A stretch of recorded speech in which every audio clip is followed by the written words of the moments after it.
Hello guys, നമുക്കൊരു Christmas ഷോപ്പിങ്ങിന് പോയാലോ? കമ്മോൺ. ദേ വെളി ഇറങ്ങിപ്പോണ്ടല്ലോ, ഒടുക്കത്തെ തണുപ്പാണ്. ആ കാര്യമാണ് ഞാൻ ഈ പറയുന്നത്. നേരെ ബസ് സ്റ്റോപ്പിലേക്ക് വിട്ടു. അവിടെ ചെന്നപ്പോഴാണ് ഓർക്കുന്നത് ബസ് കാർഡ് ചാർജ് ചെയ്തിട്ടില്ലെന്ന്. അങ്ങനെ ബസ് കാർഡൊക്കെ ചാർജ് ചെയ്തിട്ട് ബസ് നോക്കി നിൽക്കുകയാണ്. ബസ്സേ കയറി നേരെ ഞങ്ങൾ വിട്ടത് മുഷറിഫ് മോളിലേക്കാണ്. ഞങ്ങൾ അവിടെ എത്തി.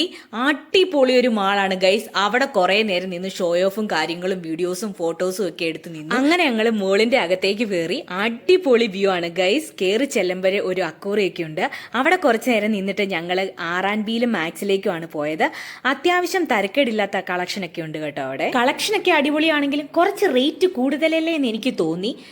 ഇതെങ്ങനെയുണ്ട് ഗൈസ്, കൊള്ളാമോ? അപ്പൊ ഇതൊക്കെ പർച്ചേസ് ചെയ്തിട്ട് നേരെ ഞങ്ങൾ പോയത് ഫസ്റ്റ് ഫ്ലോറിലേക്കാണ്. സാറേ പിന്നെ ചുറ്റുമുള്ള ഒന്നും കാണാൻ പറ്റുന്നില്ലായിരുന്നു. അടിപൊളിയായിട്ട് മോള് ഡെക്കറേറ്റ് ചെയ്തിട്ടുണ്ടായിരുന്നു. വൺ ഓഫ് മൈ ഫേവറേറ്റ് ഫെസ്റ്റിവലാണ് ക്രിസ്മസ്. ഇങ്ങനെ കുഞ്ഞിലെ തൊട്ട് കണ്ട് അവിടെ ചെന്നത് കണ്ടപ്പോൾ ഭയങ്കര ഹാപ്പിയായി. ആ പഴയ ഓർമ്മകളൊക്കെ ഇങ്ങനെ മനസ്സിൽ വന്നു. അവിടുന്ന് ഞങ്ങൾ നേരെ പോയത് സെക്കൻഡ് ഫ്ലോറിലേക്കാണ്. അവിടെ ചെന്നപ്പോഴാണെങ്കിൽ ക്രിസ്മസ് ബേസ്ഡ് ആയിട്ടുള്ള എല്ലാ സാധനങ്ങളും വിൽക്കുന്നുണ്ടായിരുന്നു. ആ കാഴ്ചകളൊക്കെ കണ്ട് കുറച്ച് പർച്ചേസ് ഒക്കെ നടത്തിയിട്ട് നേരെ വീട്ടിലേക്ക് പോന്നു. അപ്പോൾ നിങ്ങൾക്ക് എല്ലാവർക്കും merry Christmas and happy new year.